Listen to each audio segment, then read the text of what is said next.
नमस्कार, मी प्रज्ञावंत गायकवाड. आपण पाहत आहात बातम्या 24 तास. अतिशय धक्कादायक बातमी लातूर जिल्ह्यातून अहमदपूर तालुक्यातून समोर येते. गॅस कटरने शटर कापून चोरीचा प्रयत्न करण्यात आला. सायरन वाजता चोरटे पसार. तर अहमदपूरच्या संगमेश्वर ज्वेलर्स मध्ये पहाटे 3:15 वाजता ही थरारक घटना घडल्याचं सांगितलं जात आहे. याचा आढावा घेतलाय आमचे प्रतिनिधी भीमराज परतवाग यांनी. दुष्काळ सदृश परिस्थिती असल्याच्या कारणाने आता चोरीच्या संख्येमध्ये वाढ होते की काय, अशी व्यापाऱ्यामध्ये चिंता व्यक्त केली जाते. अहमदपूर शहरातील थोडगा रोडवरील संगमेश्वर ज्वेलर्स येथे आज पहाटे सुमारे 3:15 वाजल्याच्या सुमारास अज्ञात चोरट्यांनी चोरीचा प्रयत्न केला. मात्र दुकानातील सुरक्षा यंत्रणा सतर्क झाल्याने चोरट्यांचा डाव मात्र आता पुरता फसल्याचं सांगितलं जात आहे. आणि मिळालेल्या माहितीनुसार चोरट्यांनी गॅस कटरच्या साह्याने दुकानाचे शटर कापले. पण आतील लोखंडी ग्रिल कापत असताना दुकानातील सायरन अचानक सुरू झाला.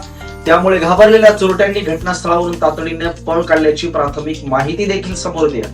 या घटनेमुळे परिसरात एकच खळबळ उडाली असून सकाळी ही माहिती समोर आल्यानंतर नागरिकांनी घटनास्थळी गर्दी केली आहे. घटनेची माहिती मिळताच पोलिसांनी घटनास्थळी भेट देऊन पंचनामा केला असून परिसरातील सीसीटीव्ही फुटेजच्या आधारे तपास करणार असल्याचं पोलिसांनी प्राथमिक अहवालामध्ये नमूद केलंय. या प्रकारामुळे शहरातील व्यापाऱ्यांमध्ये चिंतेचं वातावरण निर्माण झालं असून रात्रीच्या गस्तीत वाढ करून सुरक्षा अधिक कडक करण्याची मागणी देखील आता व्यापाऱ्यांकडून जोर धरू लागल्याचं पाहायला मिळतंय. चोरीच्या संख्येमध्ये वाढ होते. दिवसेंदिवस विविध ठिकाणी चोऱ्या झाल्याच्या बातम्या आता समोर येताना पाहायला मिळतात. त्यातच अहमदपूर तालुक्यामध्ये देखील अशी धक्कादायक बातमी समोर येते.